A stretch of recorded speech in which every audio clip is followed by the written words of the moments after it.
USA Ultimate presents the 2015 Ultimate National Championships. It has been a busy Saturday here in Frisco, Texas. Dr. Pink Field, the setting for the third consecutive year. The site of the national championships. We get ready for the women's semifinal. San Francisco Fury and Seattle Riot getting set to collide. The winner will take on Boston Brute Squad.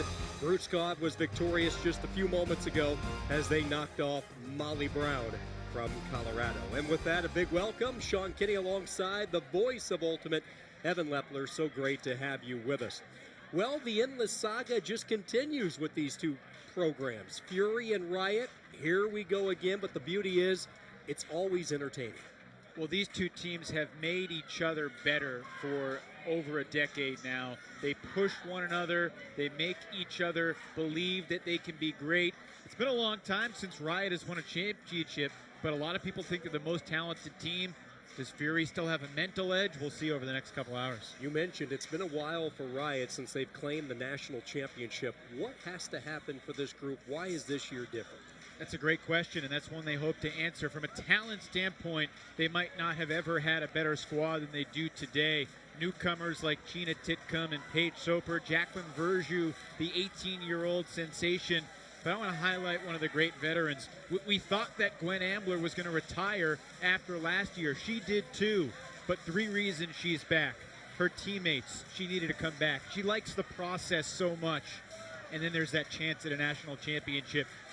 Former USA national team leader. She's won championships, in fact 4 of them as a player for Fury in the mid-2000s, trying to bring a championship to Seattle.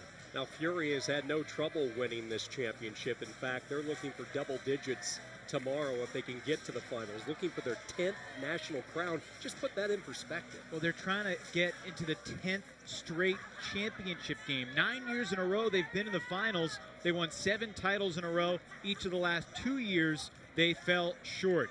Alex Snyder, a 7-time champion, former U.S. national team captain. She's a leader in the sport. She's a stabilizing presence in the backfield. It's a shame we can only talk about one player in the Open. Both these teams are flush with talent. Whoever plays the better mental game will probably have the edge today. It's breezy. The stakes are high. Can't wait. Another chapter gets added in this long, storied rivalry. Fury, Riot, semifinals next.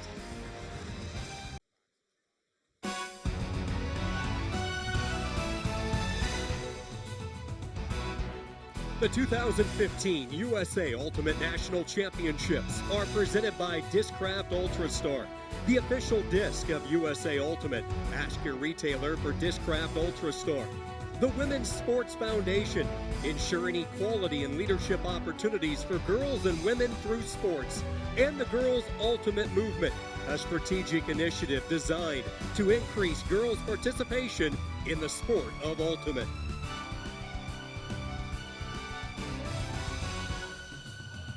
Seattle Riot win a perfect 3-0 in Pool C. They have victories against Showdown and Traffic in the quarterfinal round. Here is their starting 7 with the 4 cutters and the 3 handlers. Ambler, Titcomb, and Weatherford, the handlers. Kawhi, Cardenas, and Griffin for the Seattle Riot. Sarah Griffith tore her ACL in the semifinals against Fury last year. Missed most of the season, but she's back healthy, ready to go. She's a game changer. Fury is certainly healthy, ready to go as well. They have dominated the field. They too were a perfect 3-0 in pool play. A good look at Alex Snyder, one of the handlers, along with Finney and Nazaroff. Nice look at Anna Nazaroff. We'll get plenty of looks at Alex Snyder as well. Carolyn Finney has ascended into the role of captain this year. Lakshmi Narayan making big plays in the air all weekend. There's Finney and Snyder. Some final words. Snyder, the veteran captain. Finney and Maggie Rudin are the young captains. Now, these two teams are just so familiar with one another. And one familiar face that's not here is Maddie Sang. We just saw Kevin Cisna, who along with Sam Salvia have sort of tag team to lead San Francisco Fury this year. Maddie Sang, the head coach for 9 seasons, 9 trips to the title game, 2 national titles, but he is a spectator today back home in the Bay Area. Exchanged an email with him last night. I know he's very excited to watch this game today. He has such respect for both programs. And this has potential to truly be a classic. We are ready to go. It's the opening poll of the women's semifinal. The winner to play for a national title tomorrow against Boston Brute Squad. It will be Riot in the black with control as we get started. Gwen Ambler and this Riot unit, a perfect 5-0 so far this week. Heck of a catch by Hannah Kawhi and a throw from Ambler that sailed slightly. Rory Titcomb sends it along the far sideline. Interesting matchup. Lisa Pitcaithley starting on Ambler. She's got the size, but you think of Pitcaithley as more of a cutter defender. Ambler can cut, but primarily for Riot, she's been a presence in the backfield. Cardenas gets it over to Titcomb. Titcomb marked on the play by Anna Nazaroff. She's forced to dump it back. Gwen Ambler with the backhand. Tosses it softly ahead to Sarah Griffith. These two teams know each other so well. There's not a lot of surprises they can pull out. Right in front of the goal line, and Riot caps it off with the score. The assist to Kawhi. They're able to hook up with the Dominique Fontenette and a 1-0 Seattle Riot lead. Oh, we talked about Gwen Ambler in the open. We just as easily could have talked about Dominique Fontenette, a veteran who's accomplished about as much as anybody ever has in the sport. One of the first Callahan Award winners in the 90s at Stanford University. She's still 40 years old, but still going super strong. A 4-time national club champ. She won as a member of Fury in 99 and 06. Lady Godiva in Boston in the early 2000s. I mean, the generational talents on these teams. You know, to think about Dominique Fontenette playing in this game as a teammate of Jacqueline Verjus. Imagine Verjus 20 years from now. Imagine what she might accomplish. You know, the talent is comparable to someone like Fontenette, maybe even surpassing it. And what next young talent isn't even born yet that's going to be playing as a teammate of Jacqueline Verjus down the road if she stays healthy? It's crazy to think about those connections. 3 wins in pool play. The closest was with Scandal, 15-13. Then three-quarter victory against Showdown, 15-7. Up into traffic by 2, 14-12. The route to the semifinals for Riot. Now we get our first look. San Francisco Fury with the disc. Just like Riot, across the sideline, star power up and down this lineup. Alex Snyder into the center, right back to Snyder on the wing. She'll flick it toward the end zone. Nobody home. She was looking for Sarah Carnahan, who's normally a pretty good target to find. That time they tossed a little bit too far out in front. A lot of fun matchups to watch out there on the field. The first point, you had Cree Howard chasing around Serge Griffith. Now you had Jacqueline Verjus on Carnahan. Nazaroff and Kelly Johnson matched up. Oh, and what a catch that was by Bailey Zahnizer. With the layout, Zahnizer controls it for Riot. Gina Titcomb is checked in, and we have a call away from the action.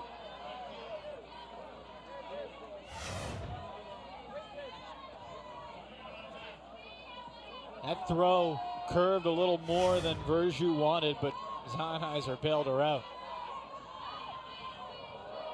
This one went right over the top of Kelly Johnson, and Riot turns it over. Fury not wasting any time, trying to get their offense set up with Nazaroff. Schneider gets it to Derek Clancy. Down on both knees, saving it.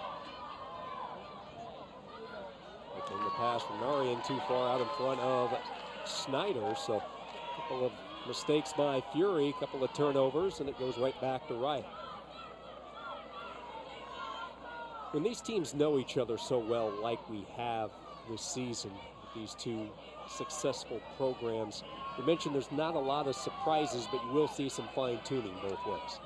For sure. I mean, both teams want to play their brand of ultimate. You know, they don't want to be forced into doing certain things like taking unnecessary shots. You know, these teams feel they have the talent when they have the disc to beat whatever defense is thrown at them.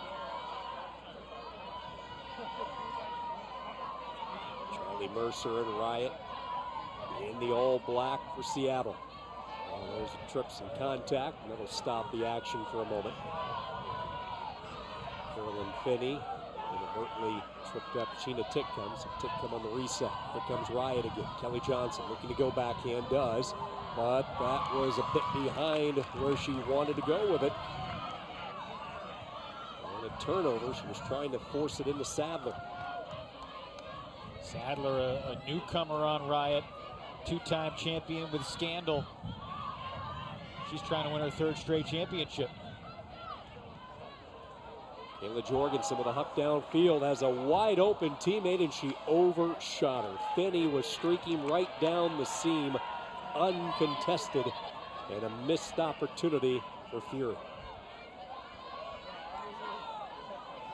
Now, there have been some turnovers on this opening point, a couple throws that were a little off, but you can feel the tension rising here in Frisco. You know, the first two semifinals, the mixed and the men's, won by Dragon Thrust and Sockeye. Not to say they were lackluster, but there wasn't the crowd that we have now congregating here around dinner time. There was other games going on across the complex. Right now, this is the prime time show, a timeout called, and I mean, the stakes for these two teams are just both enormous, considering, you know, what Fury's trying to do, win their 10th championship. You know, Seattle Riot, it feels like they should have more national titles. Of course, they're the most recent world champions, knocking off Fury in Lecco last summer. Spent some time this past week chatting with Sam Salvia. You see Kevin Cisna, Sam Salvia off to the left. We'll see her husband, Mike Payne, the head coach of the San Francisco men's team Revolver, later tonight. You know, she was a great player on Fury, a champion many times. Was convinced to come back and join the club and coach this year when Maddie Sang stepped aside. Before the season, she had everybody do an exercise, and they actually called it the ESPN exercise. Had everybody on the team separately write down a headline and 4 bullet points. If ESPN's writing an article about our season, what do we want it to be about? And the headline can be kind of easy, you know, national champions, a realistic goal. But it's the bullet points. How do we want to do it? What process? A big part of Fury's culture. Both these teams have fascinating cultures that they really nurture to make themselves as good as they've been, and the longevity is a big part of that culture. Attention to details, seeing it pan out in front of you, and both have had success doing that. Riot with a 1-0 lead with control of the disc. Jumping up high was McKibben to hold that one down. Verjus has it. Marked on the play by Sarah Carnahan. That's a terrific matchup to keep an eye on. A lefty backhand there from Verjus. We had a collision away from the action. A couple of players banging heads. Haley Zonizer.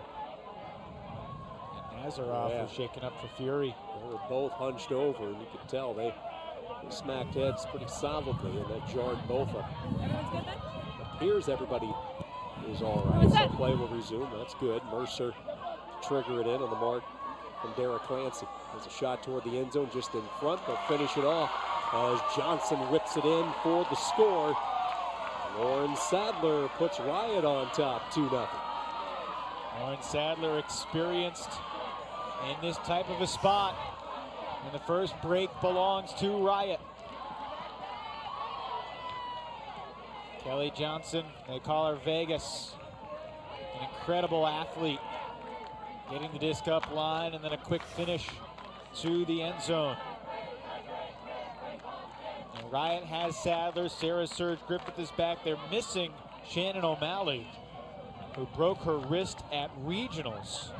O'Malley, only 28 years old, but she was actually on the last Riot championship team as an 18-year-old 10 years ago. She's cheering her team on from the sidelines. It's a big loss. I was chatting with Kelly Johnson about, you know, what losing O'Malley means, and a key handler for their D-line. Puts a little more pressure on Kelly Johnson and Gina Titcomb to sort of anchor that D-line handling core. A lot of cutters on Seattle Riot, not as many handlers perhaps as years past.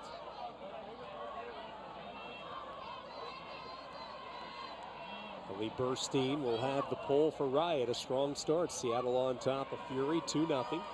Ellie Birdstein's been hankering to get on the field. She actually missed the first 2 days of the tournament, had work obligations. Playing in her first game of nationals. Fresh legs. A good time to show up. Here comes Finney and Fury. A backhand up ahead, making the lunging catch is Piscathley. I'm not going to say incomplete.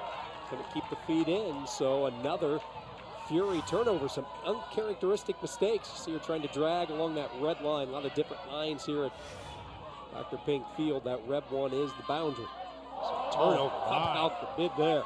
Tremendous catch. Now a shot toward the end zone. A little bit too far out in front. She was hooking up with Bradshaw. It was Sadler who laid out. She has made a bunch of plays in the early moments here.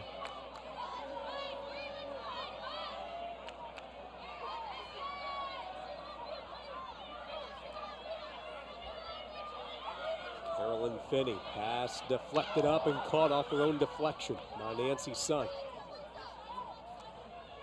Nancy Sun, a veteran, 8 years on Fury now. Claire Desmond pushes it right side to Cree Howard. Howard zips a backhand smack dab toward the center, and we have a call away from the action.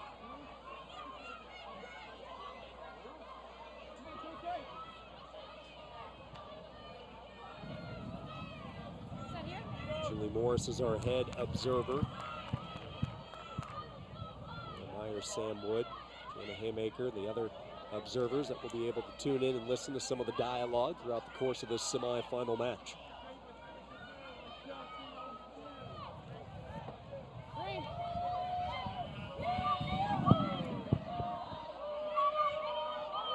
Just touch back in, dangerous low throw, and it's too low. Able to pull it out was Howard, and another Fury turnover. Not the same type of offense that we have watched here for the first couple of days. Yeah, Fury does look a little out of sorts right now. And I think part of that is the Riot defense.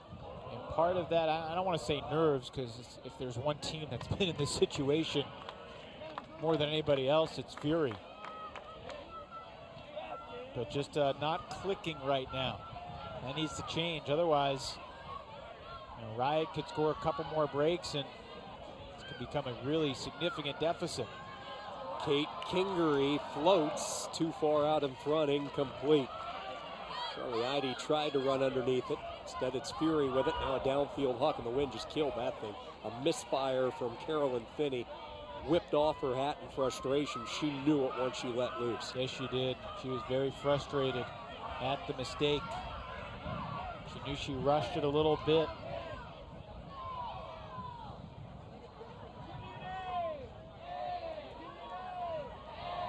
Of stoppages early on. Tough for either team to get into a groove offensively. There is a very friendly respect between these two teams, but they also desperately want to beat the other on this stage.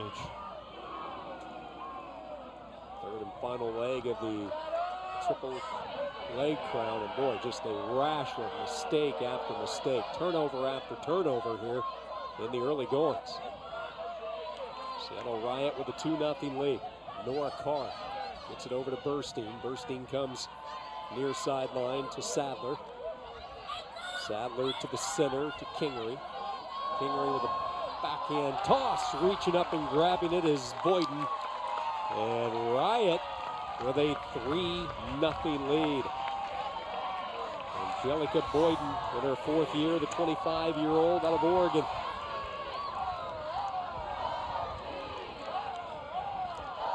KK with a nice put for the score. Another ageless wonder. She's 36 now. Kingery, the Carleton product, originally from Denver, giving Boyden a chance to make the play. Riot 3 for 3 in the red zone. Fury has 6 unforced turnovers. Timeout, Fury. Let's go inside that huddle. If you're Kevin Cisna, Sam Salvia, what are you telling the girls here in this situation to try to regroup? This is uncharted water for Fury in the 6th turnover. Kevin Cisna handles a lot of the X's and O's.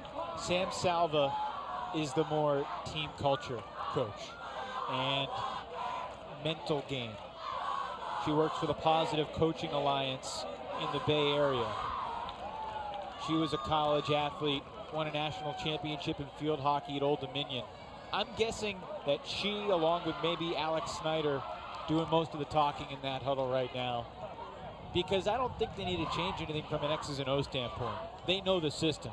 Riot isn't flummoxing them with an unbelievably creative new defense. Fury's been beating itself over the first 15 minutes of this game.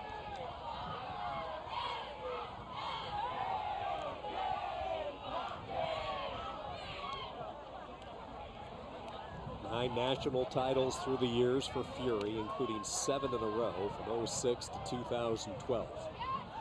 Situations like this where the team is sputtering a little bit, you turn to players like Alex Snyder and a Nazarov to try to light a fire, try to get something ignited down in the semifinal, an early hole 3-0. See how Fury responds. A very strong line out there on this offensive point. Kayla Jorgensen, Alex Snyder, Lakshmi Narayan, Anna Nazaroff, Sarah Carnahan, also Genevieve LaRoche.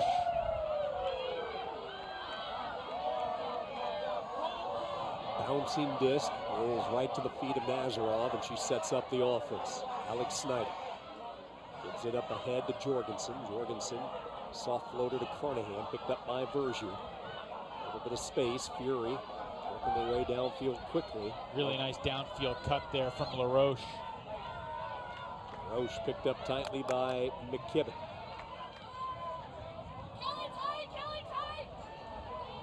Play stops with a call. Schneider in good position. Alex Snyder with a number of options to work with. The young Sheena Titcomb on the mark. Snyder looking. Comes back near side to Nazarov. Soft toss, opposite sideline. They work it to LaRoche. LaRoche back to Nazarov.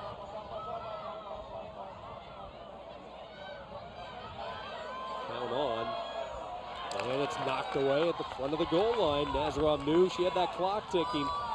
Tried to give LaRoche a shot. Good defensive play by Riot, and the goal line stand. Sheena Titcomb's handler defense on Alex Snyder denied Nazaroff the easy reset. I mean, I've watched Alex Snyder give lectures about the best ways to get those resets or the dumps. Titcomb denied it beautifully. Going up high in heavy traffic, making the catch is Mercer. She goes tumbling down as a result. Hanged into by Jorgensen.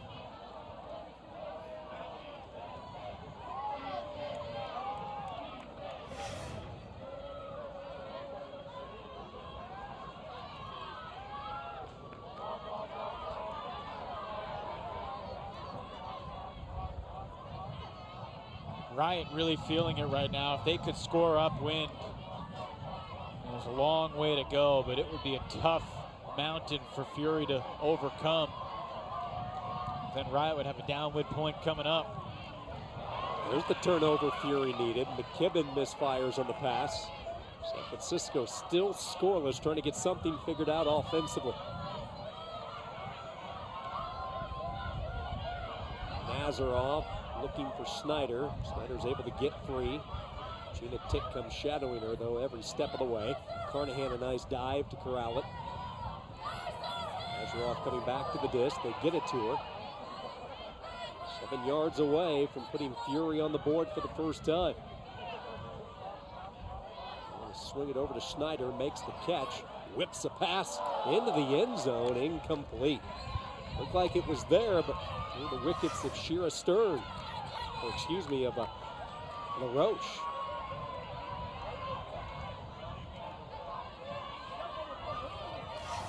And I was thinking before the game about what, small, minute piece of information could be a factor. Fury really went through the first 2 days of this tournament untested.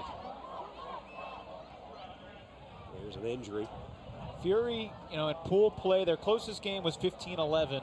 They won pre-quarters by 5. They won the quarters by 7. Jorgensen landing hard.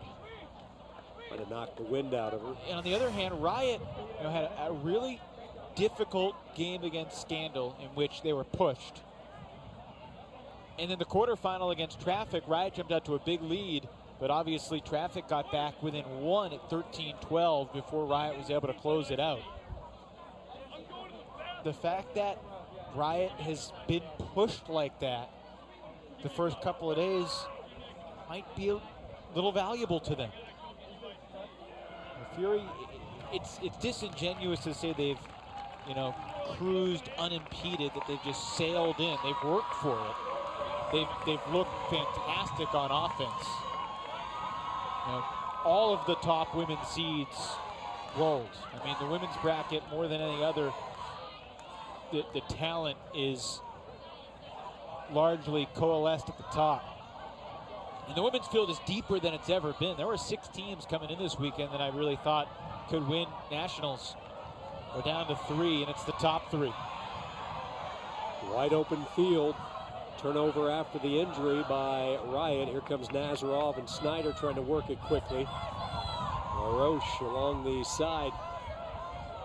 Comes back to Schneider. Schneider looking to swing it. She will. Nazarov, one of the main handlers, gets it. Has some room to work. Johnson giving her some space. Back to Schneider. Right back over to Nazarov. Those two, a game of pitch and catch. You see Nazarov sprinting toward that front pylon. Makes the catch 2 yards out. Floats it back to Schneider. Who needs anybody else? It was the Alex Schneider and a Nazarov show. And that puts Fury on the board here for the first time in this semifinal. I mean, these two might be the 2 best in the world at what they just did. You know, these quick little handler cuts. Snyder more known for her incredible throwing ability. You know, not impacted at all by a win like this. Nazarov, sure-handed, incredibly quick, reliable, makes great decisions. Just a gorgeous point from those two in that final sequence. And a much needed score for Fury. Yeah, that's the key part right there, is they needed that. Something positive, something to build upon. They've been shut out. Saw the injury to Jorgensen, landing what appeared to be maybe just the wind knocked out, but they were sputtering a little bit. This was 2 Callahan Award winners doing their thing. Yeah. 2006 at Colorado for Snyder, 2007 at UCLA for Nazarov. Fury Ozone Benton showdown representing Pool B, and as Evan mentioned, Fury just going to ransack the rest of the field. And here looking at a little bit different story, trailing Riot 3-1. Here comes the pull by Fury.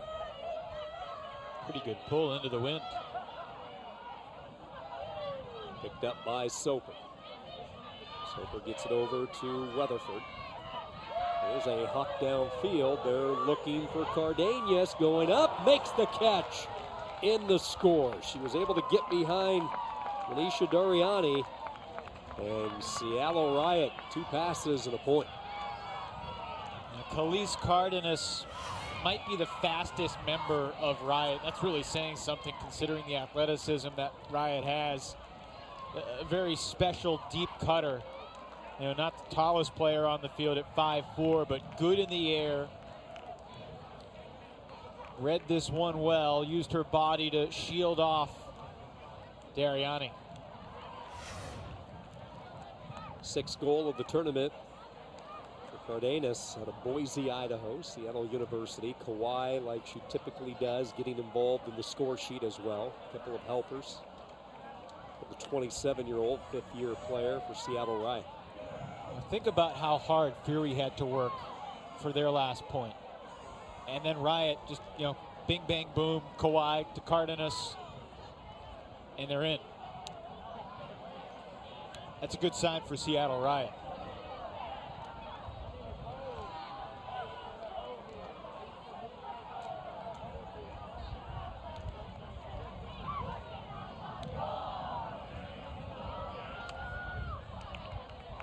4 0 points so far for Riot. 2 of them they've played without a turnover. Schneider hardly ever leaves the field. Sends a pass over to Cree Howard. Howard along that far sideline for Fury. Looking downwind, and there's a knockaway, but I think Schneider might make a call here and say there was some contact. Looks like she is. Alex Schneider holding the disc. Come on.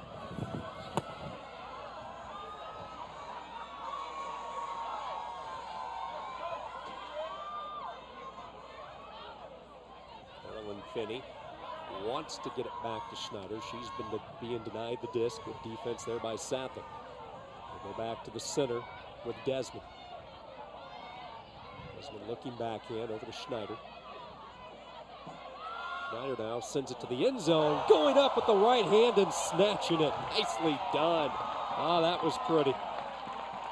Claire Desmond picks up her 11th goal, showing some vertical that time. She is an outrageously athletic cutter, and in big games, she makes big plays. Schneider had to put air under it to get it over the Riot defender. And Desi, as they call her, Claire Desmond, elevating for the important Fury score. Former Pie Queen with UC Berkeley, notching her 11th goal. 25-year-old, big cog in this offense for Fury. She was a runner-up for the Callahan back in 2012.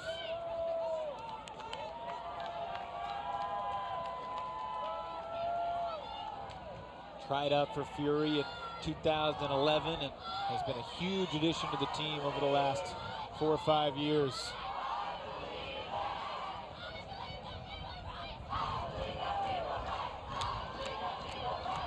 You look at the developments of today's action here in Frisco, and it's certainly been a day for Seattle to shine with the mixtape and the mixed division making it to the championships. We saw Sockeye in the men's division punch their ticket to the finals. So possibilities still in place, possibly, for a Seattle sweep. Not the first time at Nationals that Seattle's had success, that's for sure. No doubt about it. I think last year, when Seattle wasn't in the final in the men's or the women's division, it was a big surprise. In the men's division last year, there was no Seattle or San Francisco for the first time in ages. There's a shot downfield, wide open. Fury fell asleep defensively. Nobody picked up Cardenas. Golden opportunity for Riot. Keep the foot on the gas here. Disc deflected, trying to catch it off her own deflection, but to no avail as it falls incomplete. Paige Diddy Soper just out of her reach.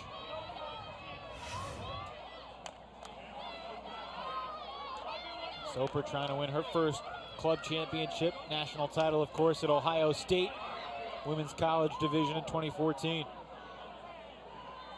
I know it's early, Evan, but this, I think, is a critical series here, a possible break opportunity for Fury. It would be huge, just to get one backup win, make it 4-3, then you're going downwind, you get a break. I do think this game's going to go down to the wire. I'd be surprised if one team pulls that far away from the other. That's why Fury's start was so perplexing. But it does look like they found a rhythm. Got about 50 yards downfield here. Nazarov working with Nancy Sun and the veteran Elizabeth Duffy as they bring it up ahead for San Francisco. And when you watch Fury, watch Nazarov, the way she never stops running. Her throw and goes. But when she gets the dish, she's never in too much of a hurry. She's very calm, doesn't rush her throws. Carnahan lost sight of it as she went skidding down off her fingertips. Carnahan had such a big game. You kind of push the rewind button a little bit, go back to the U.S. Open, and she was a big reason for Fury capturing the first leg of the Triple Crown. Just had a monster finals. Yeah, on the turn. Carnahan, who had matched up with Griffith when Fury had the disc, switches off her. Fury back into their junk defense. Tip by Duffy. Somehow, Titcomb saved it. Looked like Duffy might have caused the D there. They throw over the top of the zone look. Riot. Fontenette has it. Fontenette softly to the 5-yard line, down to the back of the end zone for the score was Shira Stern. And Seattle back up 3.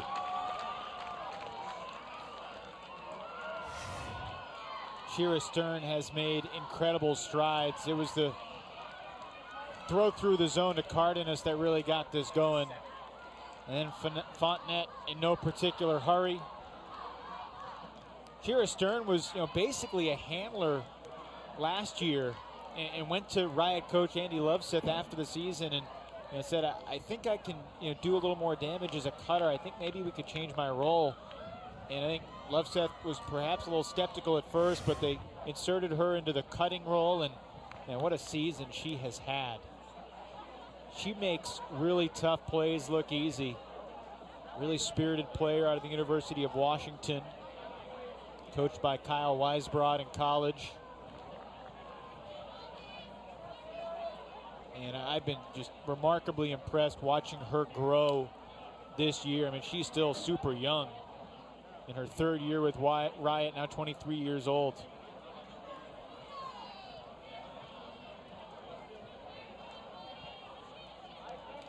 So an opportunity lost there for Fury. I mean, they had the disc, not quite in the red zone, but across midfield. Carnahan drop leads to the Stern score.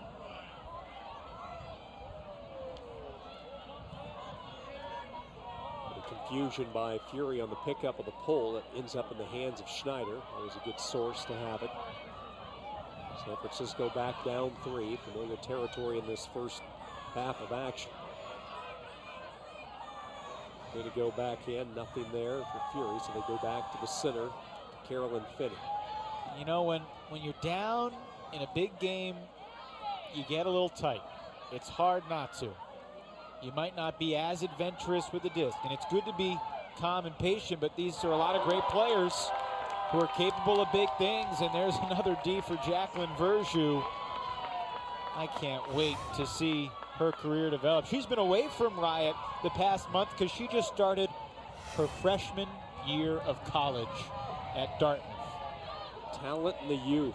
She probably had to miss a couple classes on Thursday and Friday. Yeah, I'm guessing. She'll pick it up quickly when she gets back. Bright student, bright future in this sport. Coming up with the D there, able to read the pass from Sabrina Fong. Seattle Riot in control with the disc, already leading by 3. There's a little floater toward the far side, chased down by the Riot, and another quick score.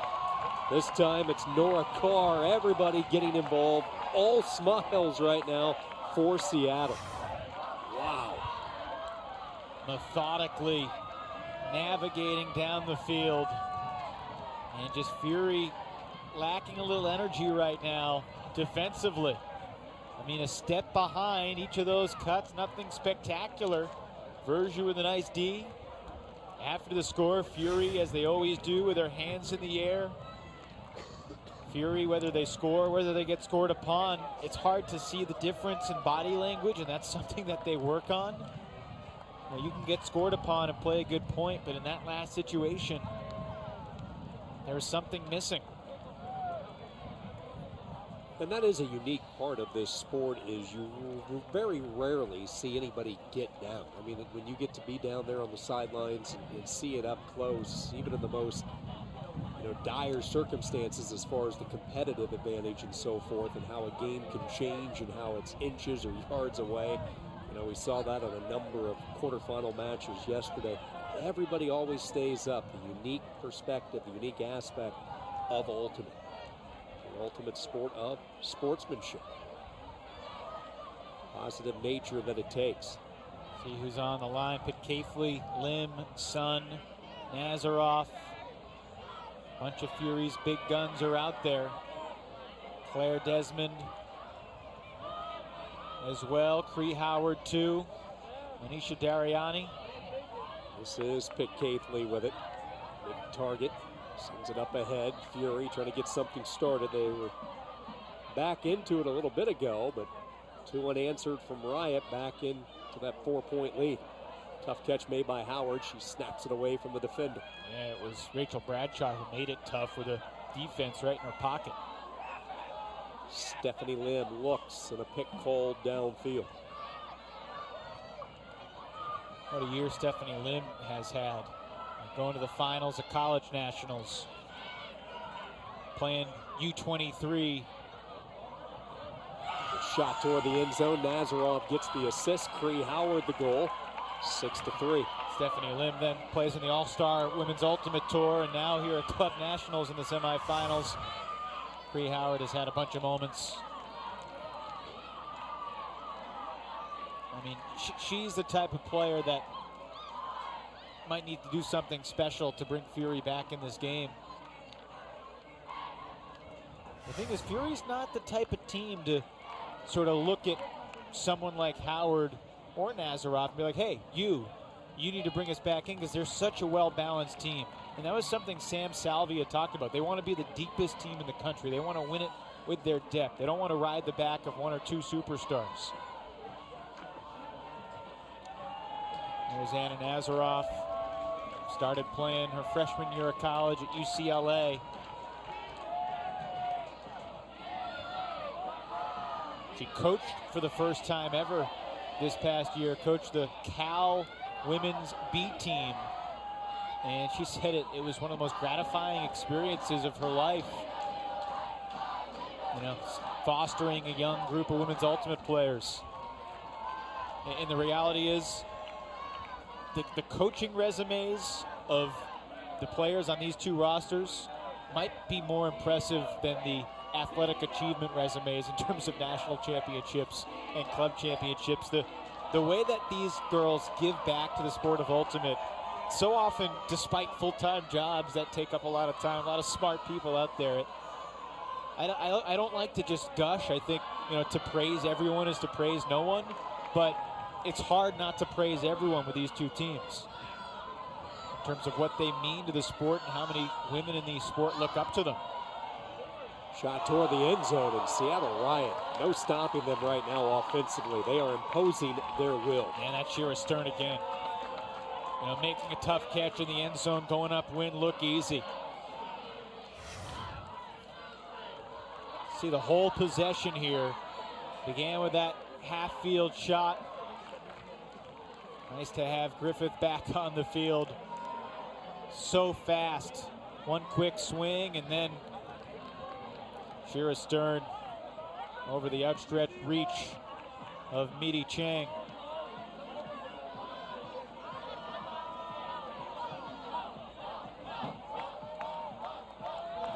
Dominique Fontenette picks up another assist. 2 goals today for Stern. Seattle Riot on top comfortably, 7-3. Really, there's never been a doubt in this first half. It's been Riot who has executed more efficiently. They've had the extra pep in their step from the opening pole. A little more crisper on the offensive end as well. As a result, lead by 4. Poor Evan just about got knocked out by my spot chart here. That wind coming across the field, switching up on us a little bit. What day is it? Semifinal Saturday. I'm not too out of it. Fury down 4. Here comes Nazarov and company. Snyder and Finney are her handlers. Snyder has it. Here's a deep shot downfield. They're looking for the hot hand. Howard goes up, knocked away by Verjus. Just stays in the air. Howard comes down with it. Excellent job of staying with the play. Next level awareness from Cree Howard. Because Verjus went up to get it. And she did. Another upwind score. The wind is not devastating, but look at this concentration from Cree Howard. Bergiu saw it. She just couldn't pop up, spring up quick enough to get back on her feet and knock it away a second time. Claire Desmond with the goal for Fury when the dust had cleared. Second goal of this first half for Desmond. Now, it's a different era, but Cree Howard started her ultimate career on the Cal women's B team back in 2006. 2 years later, she was playing for Fury. Howard grew up in Montana. Was a pole vaulter in high school. It's a high school record in Montana for pole vaulting.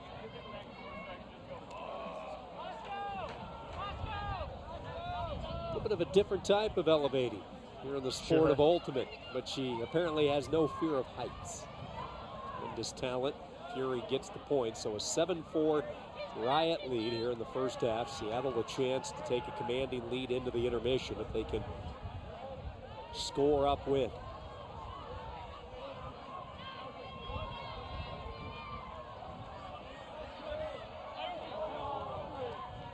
Riot gets their players into position. Rory Titcomb. We haven't talked a whole lot about Rory Titcomb, but she is, you know, one of the anchors along with Gwen Ambler just of Riot emotionally. I mean, she's the CEO, as Andy Lufset told me. Crap by Cardenas. I mean, in terms of Riot's culture and the environment they create, she's got pretty good throws too, looking for Kawhi, but she overshot her and Carnahan spiked it down. So here's a chance for Fury to get back within 2 going downwind.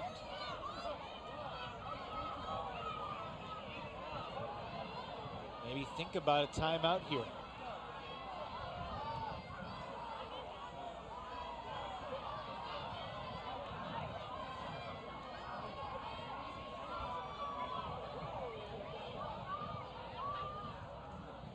Finney over to Nazarov. The mark picked up by Seattle's Hannah Kawhi.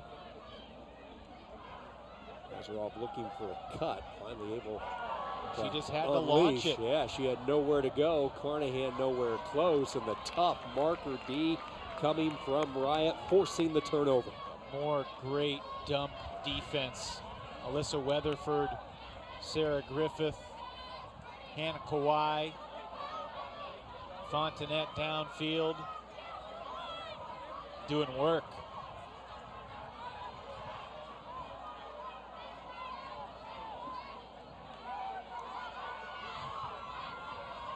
So for the second time, Seattle a chance to get this thing into the halftime break, leading by 3.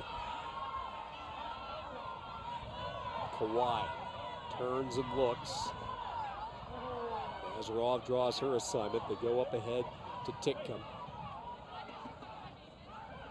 Titcomb looking to come back near side. They get it to the middle to Weatherford. Weatherford to the center to Hannah Kawhi. Back over to Gwen Ambler. I mentioned Ambler a lot here in this first half.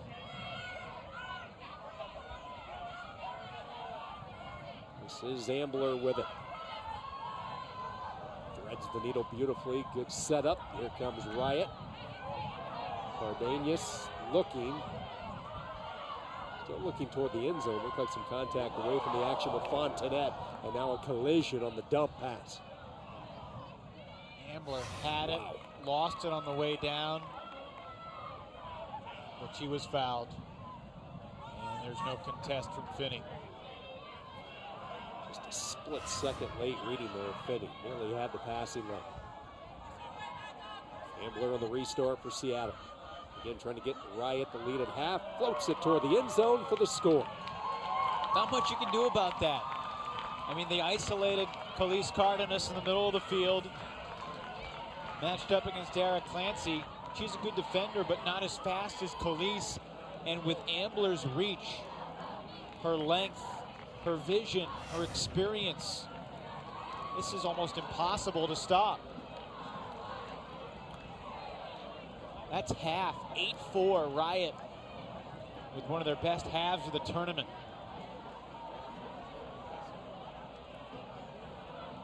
Seven for 8 in the red zone in that first half. And Fury has just turned the disc over too often.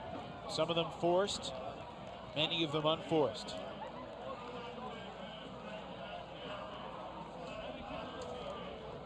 I don't think too many people anticipated this type of start by Riot, dominating Fury like they have here in the first half, an 8-4 lead at the intermission.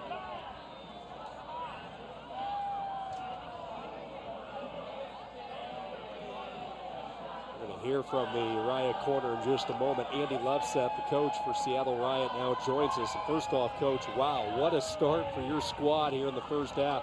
Have to be all smiles right now. You can't be happy. The game's not over yet. Still got a lot of work to do. If you think this is over, it's not. We got a lot of work to do. What were you most pleased by in that first half, Andy? Downfield defense, handler defense, just the grit and the hard work that our players stuck with, and then on offense, just never giving up. Can you give us a sense of how much of a factor the wind is down on the field? Oh, it's for sure a factor. I mean, it's going south, and so it's majorly upwind and downwind. So throws are affected, but there's some really great players on both teams out here making it look easy, and it's hard. What do you expect from Fury in the second half? To punch back, and we got to be ready and punch them back. Coach, great first half. Good luck coming up. Thank you. Andy Loveseth, Seattle Riot. The squad on top of Fury, 8-4 in the women's semifinals here in Frisco, Texas. Seattle Riot has never trailed here in the first half. They lead it by 4, matching their largest lead. 8-4 over Fury in 2 versus 3 matchup in the women's semis. The winner to take on Boston Brute Squad tomorrow for the national championship. It has pretty much been all Seattle Riot in the first half. Unforced turnovers, and then that led to some offensive opportunities. Seattle just got off to a great start. This was perhaps Fury's most shining moment in the first half, with Snyder and Nazarov working the two-woman game down the field for the score. The 2 Callahan Award winners making it look good. But really the story of the half has been Seattle Riot. Whether it's the short game or the deep game, it's worked. This time Kawhi to Khalees Cardenas. She scored a couple times, very impactful. Here you have Fury working it short. Alex Snyder, a year ago at this time, she was dealing with a kneecap injury. That catch by Claire Desmond was unreal as Fury got some momentum back after the slow start. But then Dominique Fontenette, she's into her 40s and she still has so much game. Cardenas shoots it up line. Shira Stern had a couple of goals. That was one of them. And Riot just continued to play hard. The wind a little bit of a factor. Both teams able to work downfield, though, into the wind. Bergeau nearly got the D. Howard able to get it on the deflection. And Fury able to punch it in. You know, I think the second half of that first half, the second quarter, if you will, Fury did a bunch of good things. But Riot was relentless. And to close the half, Gwen Ambler, as they isolated Khalees Cardenas in the end zone with a score that took it a half. 8-4, Seattle doubling up San Francisco in the first half. Desmond with a couple of goals powering Fury. You see Stern and Cardenas each with a pair of goals. Kawhi with 2 helpers. Nazarov, no surprise, and Jorgensen each with 2 assists for Fury. Let's go down to the San Francisco sideline. Samantha Salvia joins us. And Samantha, tough first half. What adjustments are you making here at the intermission to get back into this in the second half? Not any major adjustments. We need to settle down a little bit on offense. We're getting turns, we're getting chances, and we need to play a little more Fury offense. What about your defense? It seems like you've gotten a little bit of a pressure, but their offense has been pretty good, both unders and deep shots. They've been playing a very stingy offense. We're going to make a few adjustments on our mark to give them some different looks. Yeah, they have made some amazing grabs. I think we are making it hard for them, but they're doing well, and we're going to step it up a notch in the second half. Sam, had you guys experienced much adversity this weekend before this semifinal game? No, I think we've had I don't know if we're saying it's easy, but this is certainly the tightest game we've been in. How do you think that's impacted you? You think you guys have been ready for it? Oh, I think we've been ready for it. The energy on the sideline is good.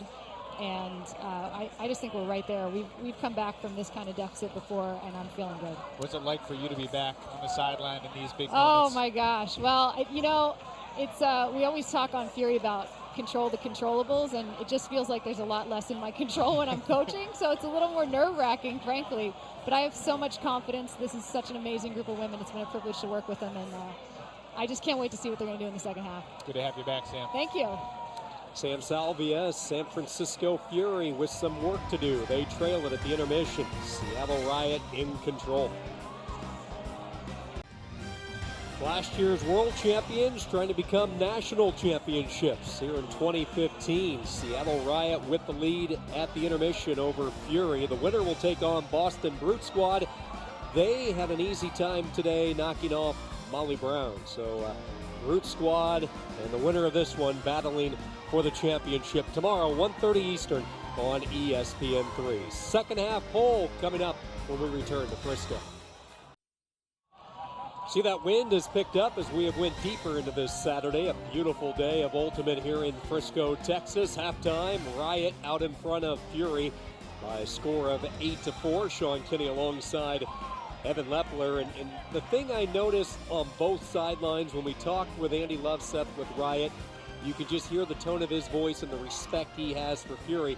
And then chatting with Sam, complete confidence that this deficit is not too large to overcome. Well, Fury's overcome bigger deficits than this in big games at Nationals. Go back to 2008. They trailed 10-1, came back to win 15-12. Greatest comeback ever, the greatest choke ever. You say potato, whatever. But we're not quite at that point. Fury's still very much within this game, receiving, going downwind to start the second half. Alex Snyder and Fury, let's see what, if any, adjustments they make here to try to get back into this one. Nazarov up ahead to Carolyn Finney. Finney with some contact, bounced it over to Cree Howard. Going to restart it here, or at least Howard wanted to, but not before discussion with Kelly Johnson. Howard wanted to touch and go and keep it rolling as we go back to the collision.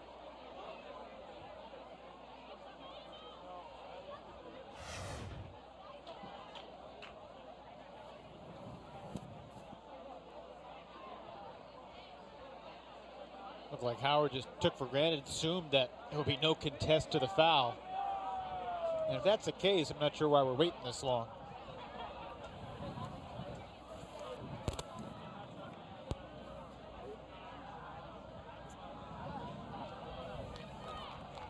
No foul. Wait, please.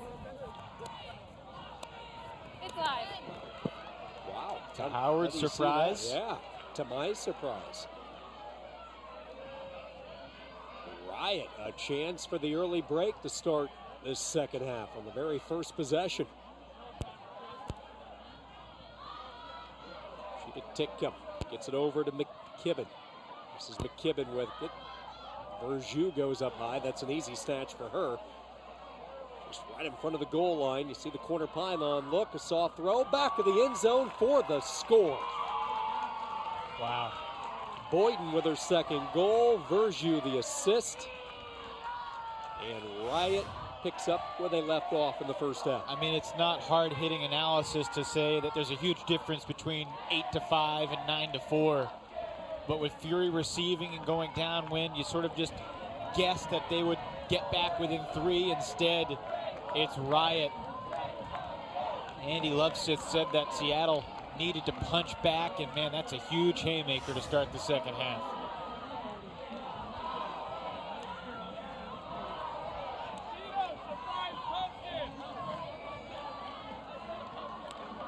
Jacqueline Verjus. Young and innocent, and yet so good. I mean, she has played countless crucial points for Riot this year. Kelly Johnson and her husband Luke, along with Andy Loveseth, coached her this past year in her final year of high school. I mean, Andy's been coaching her for a long time. Youngest player to ever make the Riot squad. Just getting started. I'm not sure how innocent she is to the opposition. She is scary to the opposition. Fury on the rope. Snyder gets it up ahead to Carolyn Finney. San Francisco, Carnahan has been really quiet. Pushes it up further.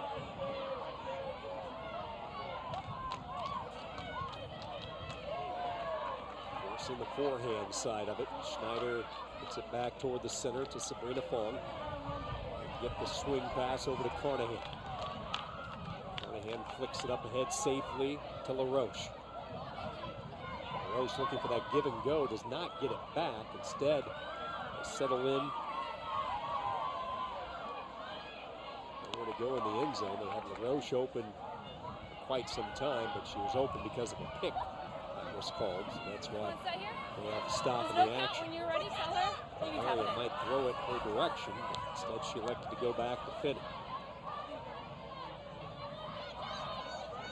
Finney looks with the count on.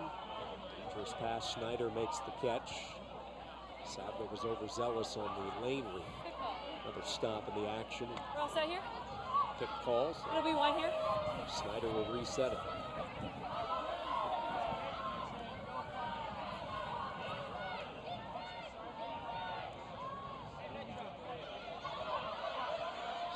Looking, forced to go to her final option.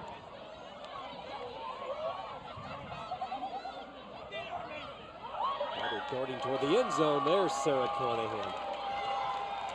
Carnahan, in her first season, one of the premier females in the mixed division after years of leading American barbecue, finally gets her paw on the disc of the end zone. Yeah, nothing coming easy. It's a tight space between a couple of Riot defenders. Carnahan, though, able to snare it. He's an excellent college basketball player.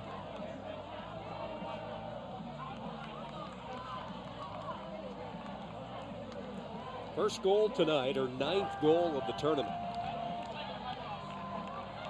4-year starting point guard at the University of Puget Sound. Went to the NCAA tournament a couple of times.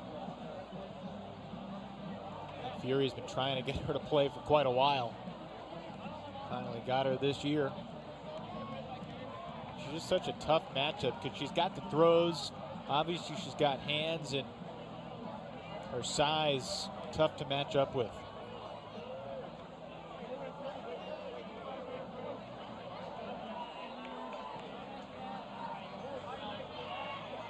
Starting to think the wind isn't that much of a factor with how many goals have been scored at this left end zone. Yeah, it hasn't slowed it down, has it? Slowed it down at all. There's the pull by Nazaroff. Saw Weatherford a few moments ago barking out instructions. She will pick it up, gobbles up the bouncing disc. Riot in control, leading by 4. Julia Snyder. Tight mark being applied by Elizabeth Duffy for Fury in the white. Snyder, another first-year Riot. If Seattle hangs on, she'll go against her old college teammate Flannery McCardle with Boston Brute Squad tomorrow. Saw McCardle make a couple nice plays during the semifinal win against Molly Brown. Schneider, one of 5 first-year players, rookies on the roster for Riot. Returned to Seattle this year after a 5-year absence.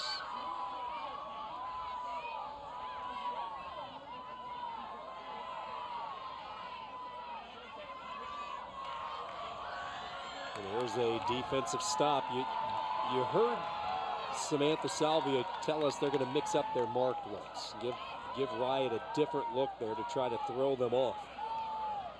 So the scoring margin just completely dominant through the first 5 games. Different story here. But they get the turnover. Now let's see if they can get a break. And it's 1 point at a time if you're Fury. That was just a great mark by Anna Nazaroff and perhaps a game-changing play. Fury needs to just chip away here. May have been another travel call.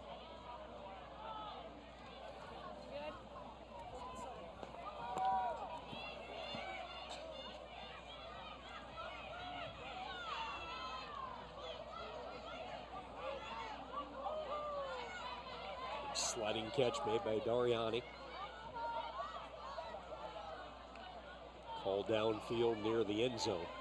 So Nazarov will have the reset.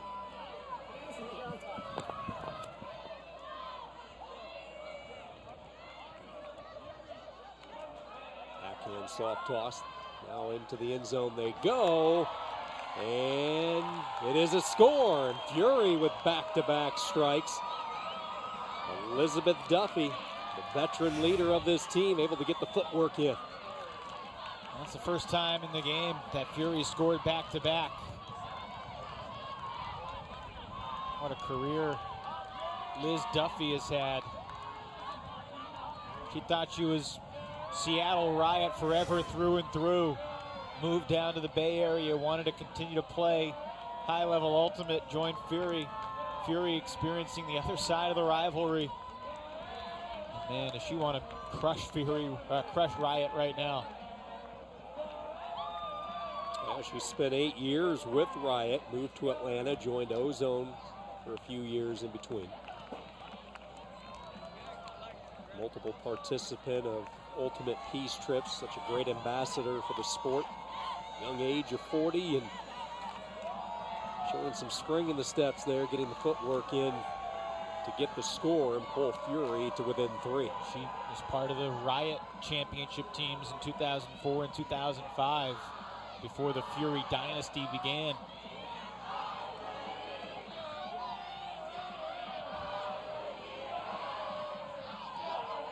Low line drive pull when it goes out of bounds. Riot will pick it up with Paige Soper. Soper gets it to Rory Titcomb. Here's a huck downfield. They're looking for Ambler. Gwen Ambler timing it up. Perfectly led. Ambler hardly had to elevate. It landed right over her shoulder in her lap. Beautiful throw. Oh, Maya Carnahan got a piece of the dump. That's justice for Fury because Carnahan basically had the hand block, but it somehow still got to Titcomb. And then just overshooting Soper. This large crowd filling in at Dr. Pink Stadium, maybe sensing a little bit of a run by San Francisco. Fury with 2 in a row, but that's short-lived. Reading the passing lane was Titcomb. Beautifully done. Taking the disc back for Seattle, and Gwen Ambler takes a timeout. I mean, this point, Rory and Gwen, I mean, you could write a book about what those two have meant to the sport, and you could write another book about what they've meant to their team. It's just Rory wanting this disc. She wanted it more. Like LaRoche was kind of stunned to see Rory Titcomb respond, react so quickly. I mean, Titcomb just a couple years removed from a torn ACL. And she still has the sizzle in her step. That deep shot to Ambler was nice. I mean, she has such good throws that it's comforting to have her as a reset behind the disc. You see all the champions, only 2 in the last 9 years. Fury from 06 to 12, Scandal the last 2 years, and Riot one of the 2 years before that, so only 3 women's champs in the last 11 years. But Gwen Ambler, I mean, Maddie Sang, the old Fury coach, said, I mean, she's the best deep in the zone ever in women's ultimate. And she picks up the assist here. That's a nice dime to put Seattle into double figures. Hannah Kawhi with it, and Seattle back out in front, 10-6. See the stack, the initial break, and the score. Well-designed play. Ryan beat by Kawhi to that open side. Kawhi a captain for the first time. She's been a good player, though, for a long time. Yes, she has. Spent some years with Brute Squad.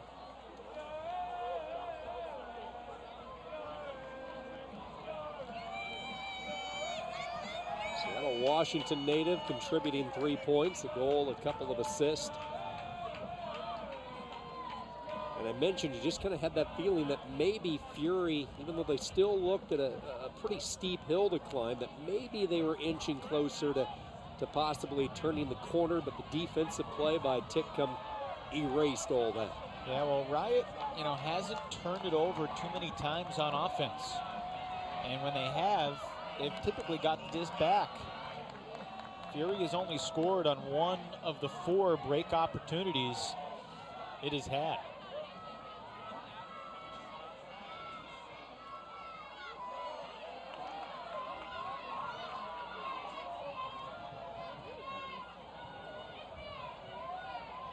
Now this is the tightest lines that Fury has played in a while. And it seems like Nazaroff and Snyder not leaving the field too much, especially when Fury's receiving. Claire Desmond dumps it back. Schneider. And a call.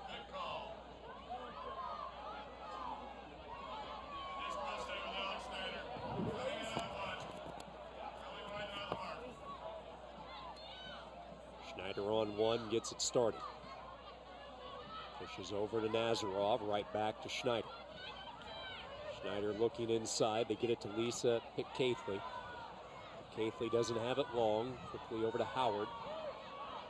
See the work being done trying to deny Nazaroff the disc. There's a sliding catch and throw into the end zone for the score. Maggie Rudin, first touch and score. Rudin, the 4th-year player, another team captain for San Francisco Fury. Alrighty, smooth offense. Calmly progressing down the field. That was a big break of the mark, across the field. Set up the easy score for Maggie Rudin.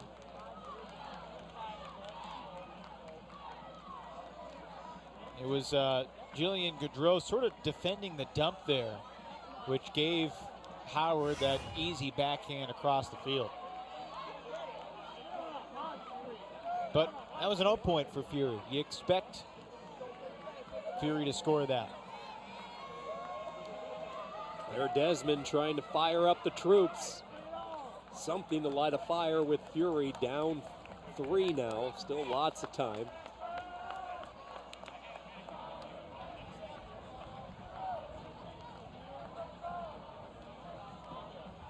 There's the line for Riot. Cardenas, Griffith, Stern, Weatherford, Snyder, along with Ambler and Bradshaw. Jorgensen lets the pull fly.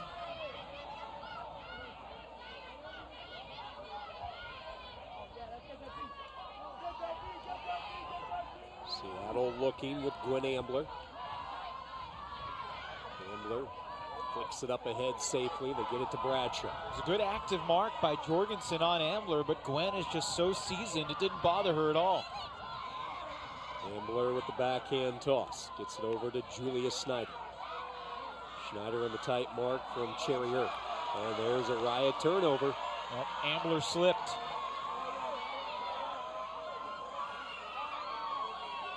If this defensive line can get a point for Fury. Stall count on. Forced to get rid of it. Dumping it off safely to Ness Fajardo. And the Fury cutters downfield really need to work right now. That's Narayan and Cherrier and Alden Fletcher, Kayla Jorgensen. Good read and D there. Tip. Schneider read it. Hold the boats here. Looks like a call is going to be made. Some contact. You be the judge. I don't think so. Looked like Snyder got the disc. Also looked like she may have hit Cherrier's hand.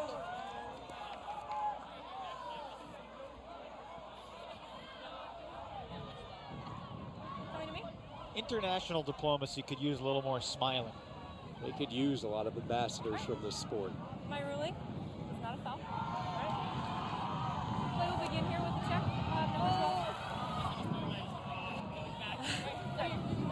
All right, I'm gonna have you number 12. Tap the ground. We'll be live. Certainly would be a more peaceful world. No doubt about it. Correct call there. I think an easy one for the observer to jump in. So Riot leading by 3, back with control of the disc. There's a lofty throw corralled by Stern. Stern's been active today. Near miss attempt, giving up the body on the bit. Now a backhand by Weatherford, and she threads the needle. Perfectly done on the backhand. I just mentioned Shira Stern's been all over today. Another tally for Riot. Great throw. I think the difference in the game right now, ever so slightly, it's not a big difference. I think Riot's cutters have been a little bit quicker downfield than Fury's cutters. And that has opened up some easy looks like this. It has prevented Fury from getting movement of the disc downfield, especially on the turn when the D-line is on the field.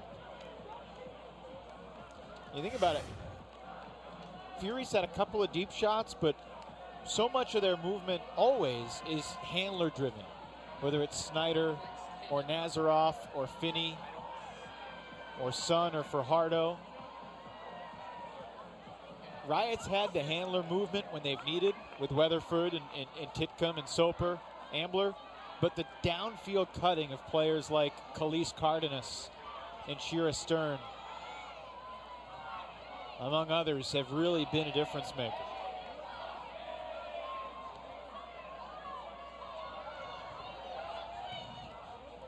Nazaroff, Snyder, Howard, Caithley all out there for Fury on this trip. Maggie Rudin has it. She caught the last goal for San Francisco. Dumps it back off to Nazaroff. Nazaroff flicks it ahead safely to pick Caithley. But Caithley up ahead. Good movement here. Howard knocking on the doorstep, looking, might be forced to dump. She does. Schneider has it.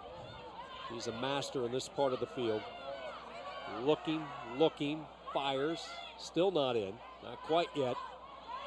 Straddling that goal line, they get it back to the quarterback, Schneider.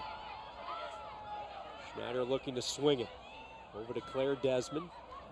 Desmond to Nazaroff trying to get some spacing, and it worked out. There's the score for Fury. Good patience near the goal line, getting everybody in place. Sabrina Fong with the tally. Yeah, that felt like Fury's all-star line.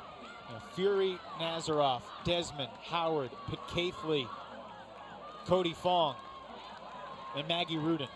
I mean, that seven, they might need to tighten up their lines a little bit. Those might be 7 of their 10 best players. And I understand Sam Salvia told me they want to win with their depth, and they have other good players, but there's a hierarchy for sure. Be interested to see who they throw out there on defense on this point. Carnahan was not on the field last point, so she'll go out there. Lakshmi Narayan as well. Nancy Sun. It appears Nazaroff is going to stay on the line. Genevieve LaRoche. Dara Clancy. So Nazaroff, the only member of that offensive point that's going to stay on here, and Anna will pull.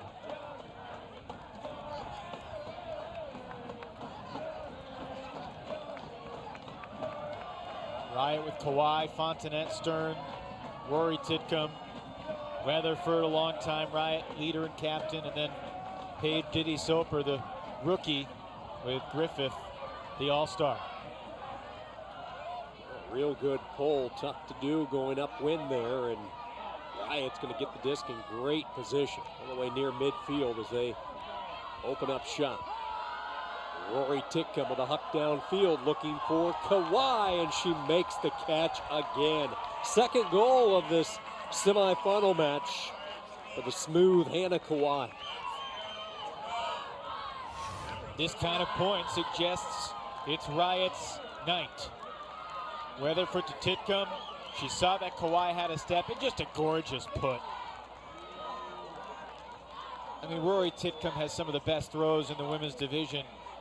May not always get that type of credit. She's a great athlete as well.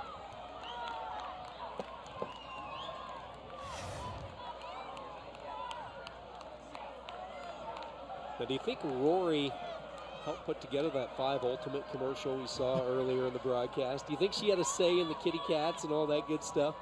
I'm sure she had something to do with it. It might have just been providing the stamp of approval. But they are a goofy bunch, the Titcomb family. Great ultimate crew. Obviously invested so much in the sport. They've made it their life.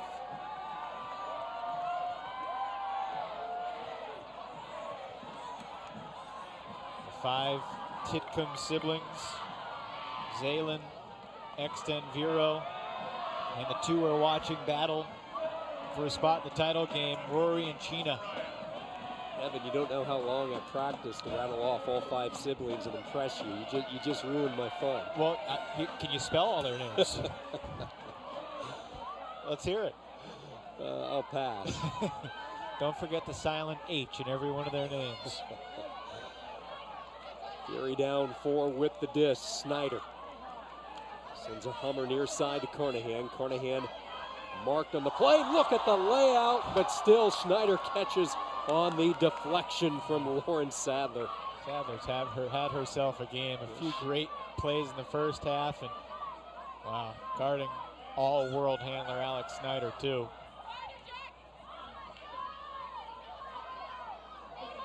Snyder turns and faces, swings it over to Kayla Jorgensen. Good to see Jorgensen back in. She was banged up earlier in the first half on a diving play. There's a throw and strike in the end zone for the point, Derek Clancy.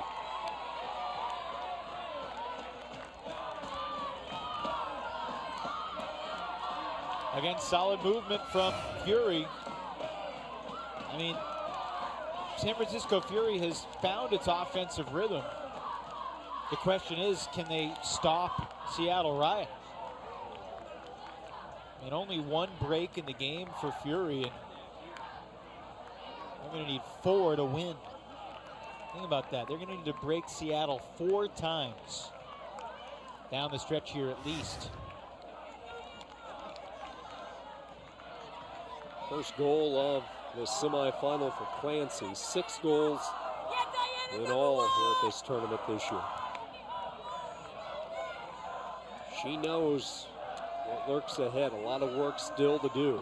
This Fury team not going down without a fight. I think we both agree, not their best half of ultimate in that first half, trying to bounce back. And as you mentioned, they've looked a lot sharper of late offensively. But the million-dollar question is, how do you slow down Alyssa Weatherford in this Riot offensive attack? You see the offensive line. Fury's defensive line has Cree Howard, Anna Nazaroff, Alex Snyder, Carolyn Finney, Lisa Pitcaithley, Maggie Rudin, and Claire Desmond. It'll be Nazaroff with the initial mark. Finney jumps on the mark. She pressures Rory Titcomb. 3-point lead for Riot. They have never trailed. Led from the get-go. Led comfortably, might we add. Riot picking up the pace. Titcomb lets her fly downfield. Looking for Sarah Griffith. She goes up with the left hand and snatches it in. Another assist. A thing of beauty from Titcomb as she put it right on the bullseye.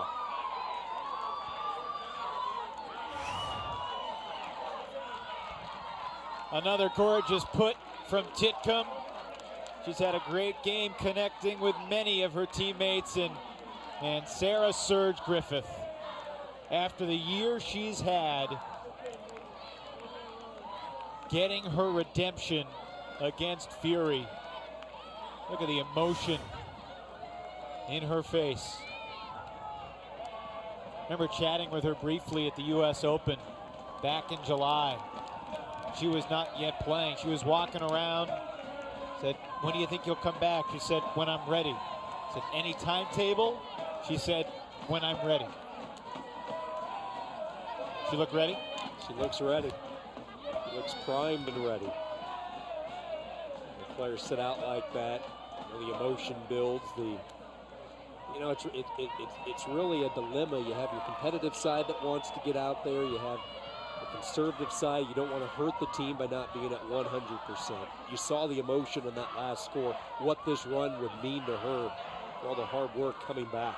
And see, she doesn't need to rest. She's fired up, screaming at her teammates. You know, a lot of torn ACLs on Riot through the years. Titcomb, Weatherford. And now Griffith coming back from 1-2.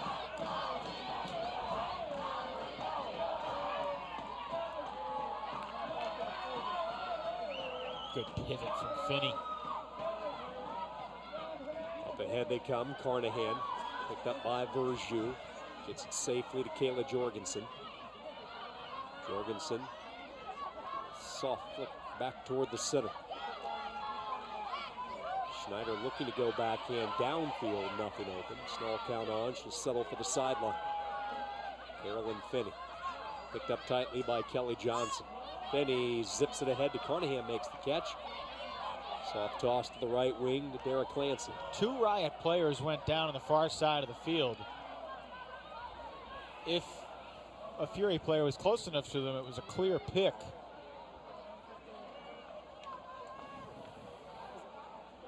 It was Eide and Bailey Zonizer who collided them.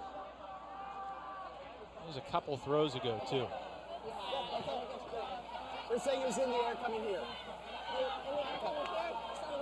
On one. And he's going to stay.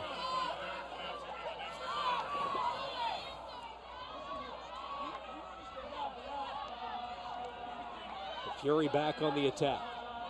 Sabrina Fong looking for the backhand. Still looking for it. Schneider comes to the disc. Alex Schneider faking both left and right. Throws it over the top, just shy of the goal line to Fong again. Fong back to Schneider. Schneider quick rotation on the swing for the score. Excellent setup. And Fury back within 3. Soft cap is going to go on during this transition before the next pull, so the soft cap will go on after this next point. Schneider had an open look to the left side, but took the harder throw to Fong. And then Schneider picks up the assist.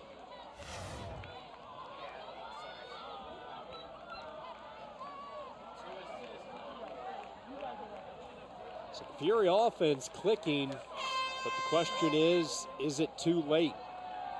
For Alex Schneider in San Francisco, looking for their 10th national championship. Trying to get their ticket into the finals tomorrow. Again, the winner to take on Boston Brute Squad.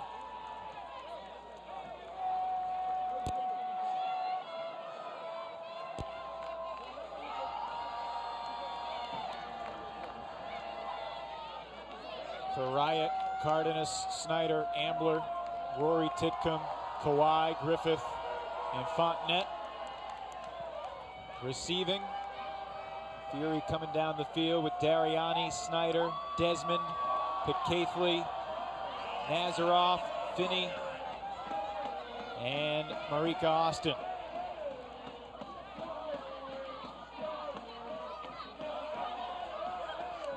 A bit of a zone look here defensively by Fury. They're trying to clog some of the lanes. They really need to prevent the deep shot. Titcomb, who has been an orchestrator here in tonight's semifinal, number 4. Number of helpers leading the charge for Riot. Cardenas has it. Keithley on the mark, but a pick called downfield.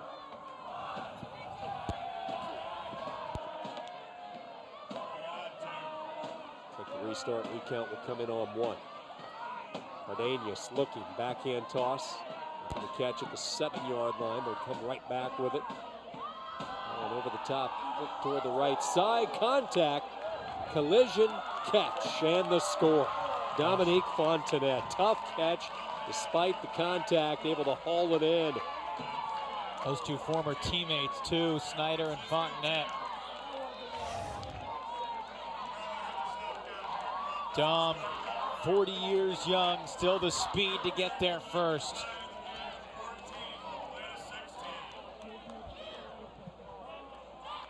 I mean, Fury has turned up the defensive intensity, but Riot's offense has just been too good. And it might be too little too late. Timeout was called by Fury, it appears. Riot is now 11 of 13 in the red zone. Soft cap is on right now, probably not going to be a factor. If Fury went on a big run to tie it at 14, it would be hard to 16, but I mean, Fury needs to think about this one at a time. Seattle Riot has many opportunities right here to eliminate their longtime rival. And that hasn't been the case at Club Nationals in a long time. You notice who led that last pass, who picked up the assist? Rory Titcomb again. What a ball game. And again, it's no surprise. No, it's not. You just see her perform consistently, night in, night out. You mentioned superstars on both sidelines. See the defensive point line here. Kelly Johnson, Jacqueline Verjus, Rachel Bradshaw, Charlie Mercer, Fiona McKibben, Kate Kingery. Sheena Titcomb out there as well. What's all the dialogue right now as players get set for the poll? Are they calling out numbers, assignments defensively? Defensively, yes, and offensively, they're talking about exactly what they want to do. And I mean, I think everyone on the line knows, but the leaders always have something to say. Charlie Mercer waiting for the poll. Seattle Riot in control, 14-10. Nazaroff has played a ton of points in this game. She really has. She has been out there constantly. Kayla Jorgensen in the center. Carnahan dumps it back. This is Nazaroff. Has Snyder to her right. Instead, she elects to go to Carnahan to her left. Back up ahead safely. They shovel the pass to Derek Clancy. Clancy gets it to near Ryan. Backhand the Snyder for the scores. Fury made it look easy. They get the point. Alex Snyder a smile. 14-11. They did that without Cree Howard, without Claire Desmond, without Lisa Pitcaithley, among others. That'll take the field here, needing a break to stay alive.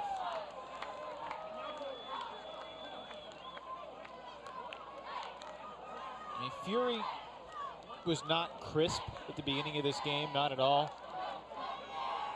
But, you know, Seattle Sockeye wasn't crisp at the start of their semifinal either, and turned it on against Boston Ironside. Fury's offense has kind of figured it out, but Fury's defense has not been able to decrypt Riot's offensive code. That's been the thing. Riot just has not given them any opportunities. You flashed the red zone statistic just a little bit ago. They are not putting the disc on the ground. They're not turning it over, and as a result, not giving Fury any opportunity. Left to right, Cardenas, Ambler, Weatherford, Titcomb, Griffith, Kawhi, Fontanet. A similar 7. Nazaroff still out there. With Carnahan, Snyder, Finney, Narayan, LaRoche, and Clancy. Disc hovers in the air, picked up by Rory Titcomb. Will this be the trip downfield? They look for the hut, searching for Sarah Griffith, on the move and on the fly for the score. Riot marches in to the championship.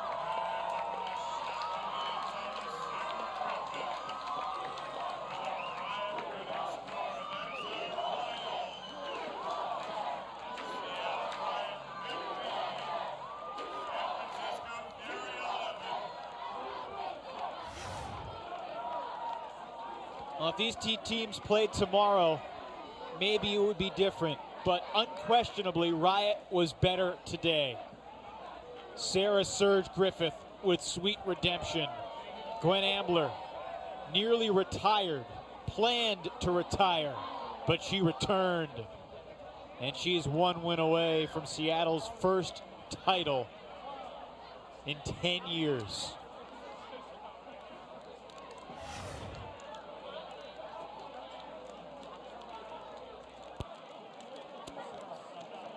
You can just see the emotion on Sarah Griffith's face as she goes through the line. Seattle Riot, what a way to cap it off. They dominated from the start. Riot moves into the finals tomorrow. It's going to be Seattle and Boston Brute Squad for the national championship in the women's division here at the 2015 Nationals. 15-11 Riot over Fury. Back with more from Frisco after these words.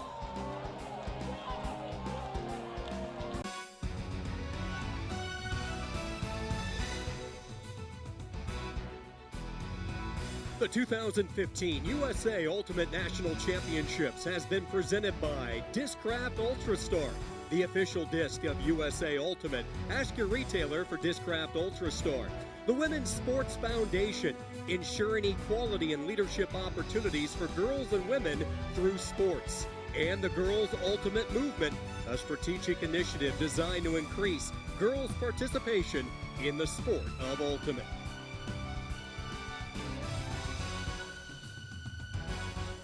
Another chapter in the long story rivalry between Riot and Fury. This chapter goes to Seattle. The Riot dominant 15-11 over Fury, and one of the main stars tonight now joins us, Sarah Griffith. She caught the game winner there at the end. Sarah, a lightning quick start by your squad. What was the key to jumping out so early tonight? The key was just being ourselves. We've been relaxed and consistent all weekend, and we came into this game just enjoying the fact that we got to play together and not thinking about anything else. That's when we play our best. Serge, you've had so many battles with Fury through the years, and they've had a bunch of great wins in these big moments. What was your belief level coming into today, and how did you guys get the job done? Honestly, I didn't get to play in this game last year because I got injured, and so all I was thinking about was how lucky I was to be playing in this game. So honestly, I wasn't really thinking about whether we win or lose. I was just thinking about getting to be on the field with my teammates. So I believed I got to do that, and that's all that mattered. What has this past year been like for you since the last Fury Riot semifinal? A lot of work. I mean, getting to know each other. We've had a lot of hard practices. We've challenged each other. We've appreciated each other, and it's built a level of trust in the family that we have here, and paid off. What about for you in terms of recovering from the injury? It's a lot of work. It's just what you do. Tomorrow, Boston Brute Squad, a chance to win the first national title with Seattle Riot. What are you thinking about heading into that game? That it's a chance to play another game with Seattle Riot. What do you guys do in preparation tonight? A short night, you get ready to come back tomorrow. What's the preparation stage over the next 12 hours for you? Yeah, I mean, we'll take care of our bodies first and foremost. We'll get some food, get some ice baths, get to bed early, enjoy each other's company, celebrate for a few minutes, and then get back to work. Sarah, great to see you back on the field. Congratulations on the win tonight. Thank you very much. Riot victorious 15-11. That takes us to our Discraft Ultrastar play of the game. You guessed it, number 6, Sarah Griffith. Well, sometimes it was Rory Titcomb. This time it was Gwen Ambler launching deep perfectly. Plenty of float, plenty of stability. And Serge Griffith breaking away from multiple defenders for the game's clinching score. And no pun intended, but fury in her face as she celebrates a berth in the finals. The championship is set. It's going to be a good one. Boston Brute Squad, who has been flat out dominant over the past 3 days, getting set to take on Seattle Riot, 2:30 Eastern tomorrow, right here on ESPN3. That's the story from Frisco. So for Evan Lepler, I'm Sean Kinney saying so long from Dr. Pinkfield in Frisco, Texas. Your final score, Riot 15, Fury 11.